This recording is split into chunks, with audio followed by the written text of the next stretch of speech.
Good morning and welcome back to our online classes of School 80. Here we are and we're glad to see you again. Hello everyone, we're glad to be in touch with you again. So as you see, today we proceed talking about reported speech. To understand all the peculiarities, get ready to listen to us very attentively. Yevgenia Sergeyevna asks you to listen carefully to understand all the peculiarities of the reported speech. And you must be ready to take some notes, of course. Narmin Tayirovna told you that you had to be ready to take some notes. As you see, today we proceed speaking about reported speech, and if you don't remember what are the differences between direct speech and reported speech, pay attention to this slide once again. So there are lots of different aspects of reported speech, and today our lesson will be dedicated to suggestions, requests, comments, modal verbs, and indirect questions. So let's start with indirect questions firstly, and we use them when we ask for help in the street because they are very polite. And indirect questions start with a phrase like, could you tell, or do you know? Pay attention to the example. Direct question is, how far is it to the beach? And indirect question is, do you know how far is it to the beach? Notice that in the indirect question, we put the verb is after the subject, the beach, in the same way as we do with the normal positive sentence. But in the direct question, we put the verb is before the subject, the beach. By the way, we use indirect questions in a different way from reported questions. And they are very, very common in English, especially when you're talking with someone you don't know.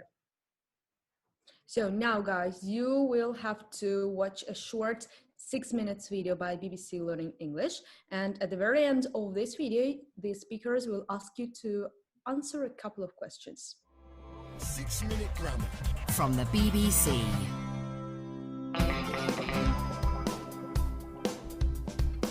Hello and welcome to 6-Minute Grammar with me, Catherine. And me, Rob. Hello. And today we're talking about indirect questions. That's right, indirect questions. We'll tell you what they are, how to make them, and when to use them. And there'll be a quiz at the end of the show, so listen carefully.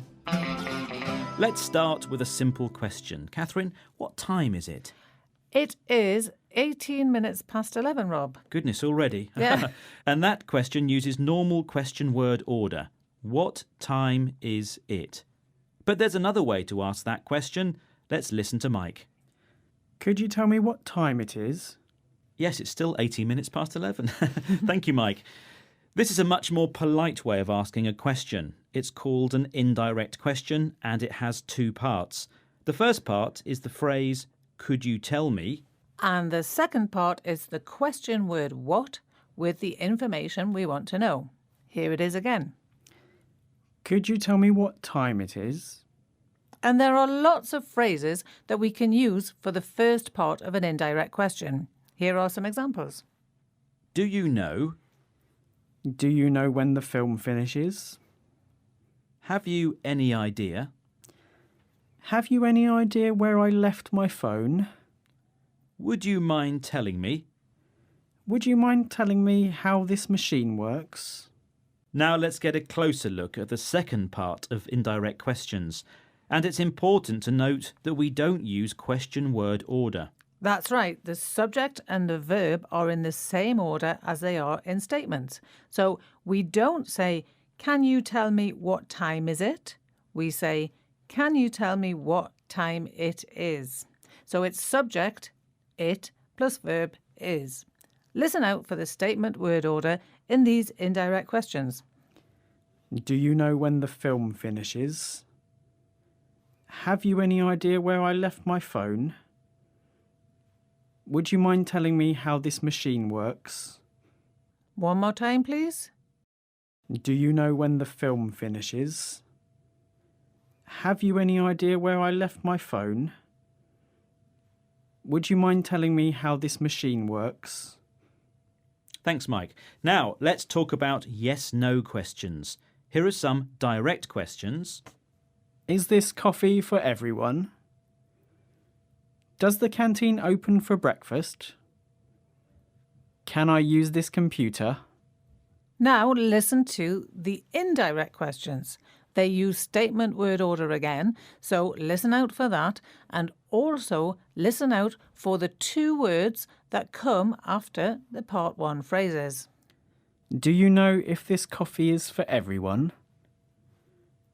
Do you know if the canteen opens for breakfast? Do you know whether I can use this computer? One more time, please. Do you know if this coffee is for everyone? Do you know if the canteen opens for breakfast? Do you know whether I can use this computer? So, use if or whether in yes-no questions. The meaning is the same, but whether is a bit more formal than if. 6-minute grammar. From bbclearningenglish.com. And we're talking about indirect questions. That's right, and we use indirect questions a lot in English, especially when we're talking to people we don't know. So, let's recap. There are two types of indirect questions. Those that use question words like what, where, when, why and how. And those that use if or whether. But all indirect questions have the same word order as statements. They do. Now, a quick word about tenses. Listen to these direct questions. Does this program finish soon? Did a package arrive for me this morning? The first question was in the present simple tense. We had the auxiliary does with the verb finish. And the second question was in the simple past with the auxiliary did and the verb arrive. Let's hear the indirect questions now. Can you tell me if this program finishes soon? Could you tell me if a package arrived for me this morning? So, no does or did in the indirect questions. In the first question, it's finishes in the present simple. And in the second question, it's arrived in the past simple. Simple. And now it's quiz time. Number 1, which is correct? Is it A, can you tell me where the coffee machine is? Or B, can you tell me where is the coffee machine? And it's A. Can you tell me where the coffee machine is? Good. Number 2, A, do you know if this machine does give change? Or B, do you know if this machine gives change? And it's B. Do you know if this machine gives change? And number 3, A, have you any idea what the time is? Or B, have you any idea what is the time is? And it's A. Have you any idea what the time is? Well, actually, it's time for the end of the show. Well done if you got those right. There's lots more about this on our website at bbclearningenglish.com. Join us again for more 6-minute grammar soon. Bye. Bye-bye.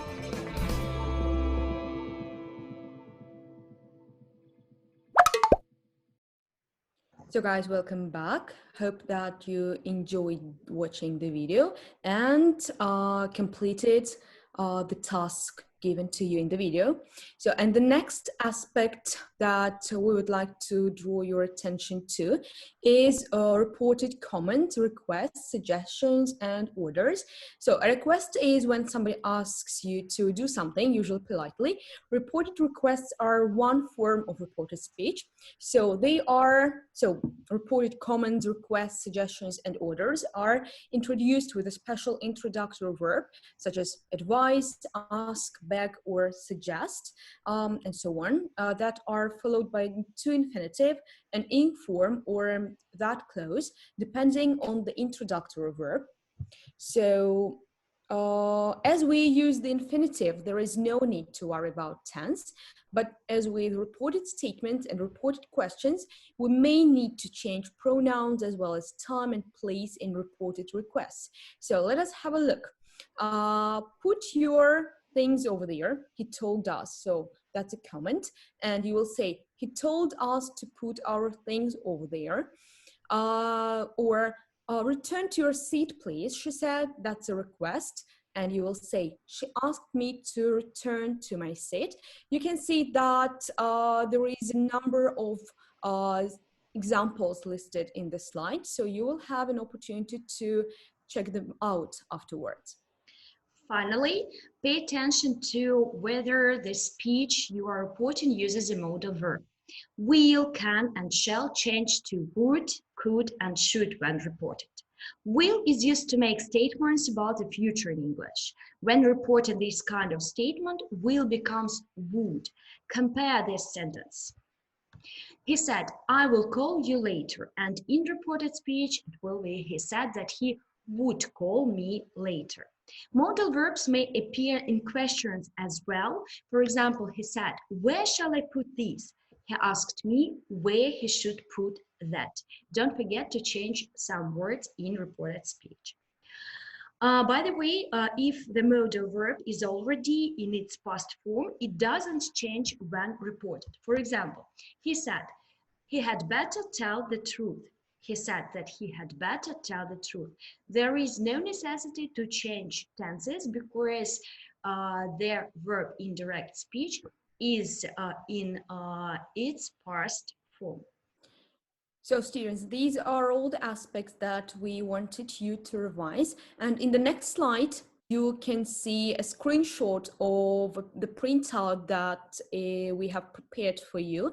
So please complete the exercises and send this file to your teacher's email with answers.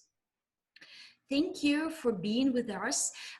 We hope that you have caught everything and you have understood everything. Don't forget to pay attention to the presentation once again if you need it. We'll definitely send them to you. Thank you for being with us. We were really glad to see you and hope to see you soon again. Goodbye. Take care of yourselves and have a great day. Bye.